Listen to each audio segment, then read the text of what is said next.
Hello, beautiful souls. It's Taku here, and this is another episode of Taku Talks. And today we're going to be talking about cancer, but from the other side. And by that, I mean, say someone who has cancer, their brother, their sister, their mom, the folks who don't have cancer, but they're, there for them, they're the support, you know?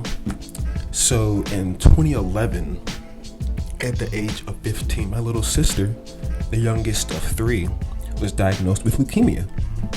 At first, they thought it might have been sickle cell, but then they ran more and more tests, and then it turned out to be leukemia. When they said that, my mom and sister started crying really hard, and me and my brother were just staring at each other like, what the fuck? Like, it was just like, this is the shit you see on the news or in the movies. Like, it's not you see it, but it's like, not you, so it's a distant kind of pain. We have the empathy, it's a distant pain. But when you go through it, it's like totally, it's just like, holy shit, like, what the hell? So it's just, it was, and it's still like, I know she has cancer, it's a reality, but it's still like, what the fuck, like, for the longest, like, and even when you accept it, it's still like, why you? It's just so fucking just this universe. So it's just been a wild ass 10 years, it's gone, it's come back, it's gone, it's come back. She's been in remission where it's gone. They don't see any cancer cells for, I believe, a period of 1 or 2 years, and it's okay, you're in remission. It's happened a few times, and I believe she has it for the third or fourth time, but I think it's the third time she has cancer now. She's had radiation, she's had chemo, spine taps, surgeries in some places in her body, like her foot surgeries and her knees, elbows. It's just like, man, like I just can't imagine that. So when she was 15 or 16, I went with her to one of her spinal taps because our mom couldn't one day. So I filled in. So when we got there, she asked if she could squeeze my hand, and I asked her if she was serious because she usually she's very, very independent. She's very headstrong. She's stubborn as fuck in the good and bad ways. She's that type of woman. But yeah, she was serious. So once they put the needle in her spine, she squeezed my hand, and she squeezed hard as fuck. Like, she squeezed really, really hard, and she began to cry a little. So I'm like, okay, yeah, she's in pain.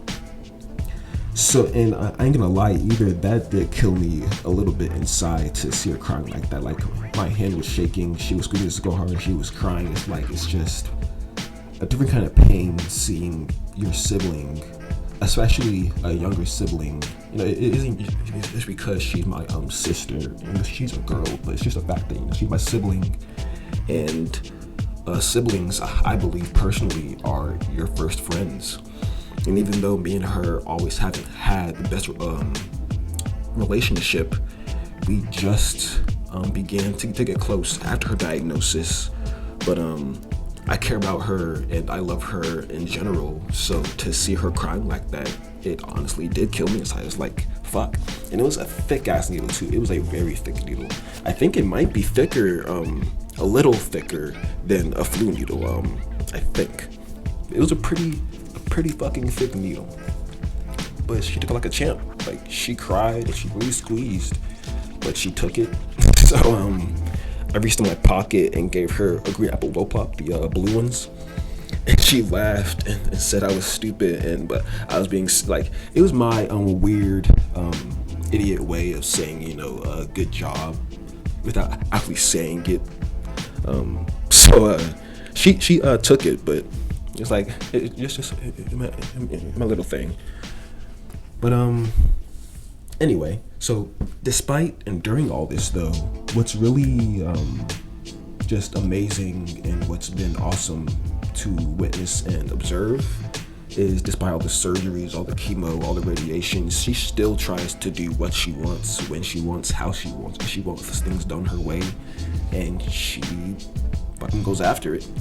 So she's still trying to become a nurse while doing all this, and it's taking her a lot longer than she wants, And she's very impatient, so it's been a long ass journey with a lot of ups and downs, but she's really trying to finish school, and it's like, damn, it's just inspiring me. And she doesn't know this.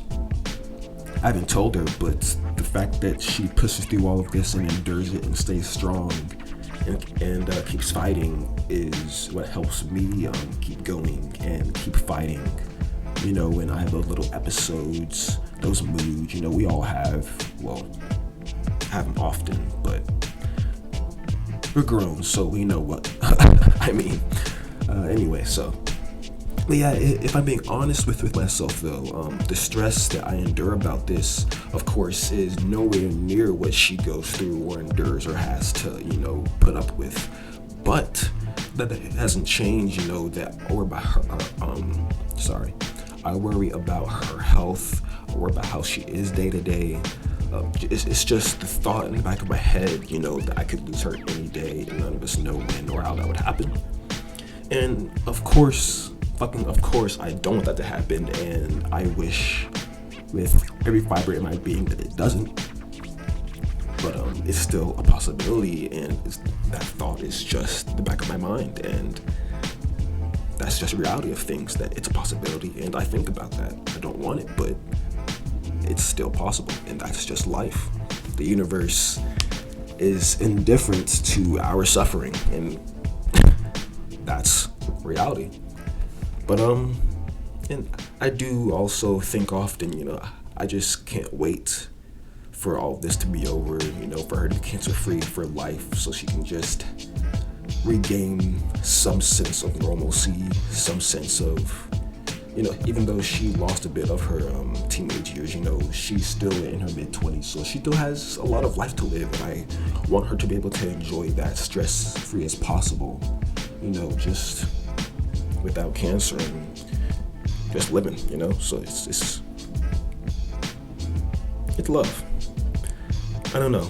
We really don't hear that many stories of people, you know, on the other side, you know, the spouses, the siblings, etc., etc. Or we do, and I've been living under a rock. But it's not equating pain, it's just venting and empathizing, you know? Fuck cancer. Well, anyway, if you know someone who has cancer and it stresses you out and you want to vent, you got shit to say, get off your chest, get out of your mind, some dark shit, some heavy shit, you know, comment. This is an open space. Stay tuned for the next episode. Taku out. Love you.